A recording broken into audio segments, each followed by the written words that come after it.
So the first big objection to the complementarian view is that Paul, in his text in Timothy, are specifically culturally conditioned. The idea being that he's talking to a specific group of women, and that this group of women is coming out of pagan traditions and like different pagan religious contexts, and that those things cannot be allowed to find themselves in a leadership position.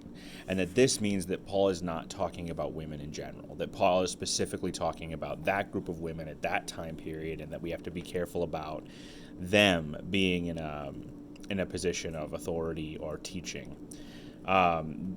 A lot of this is dismissed as being like wishful thinking, that we're allowing our view of women in today to affect how we interpret Scripture, and not allowing Scripture to affect how we live our lives.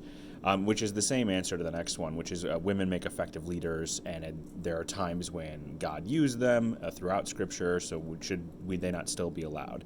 The complementarian would have the same response, that we need to read Scripture for what it stands and allow that to impact our lives, instead of letting our personal experiences impact how we interpret Scripture. It all comes down to interpretation of Scripture and how we allow that to affect whether or not we want women in ministry.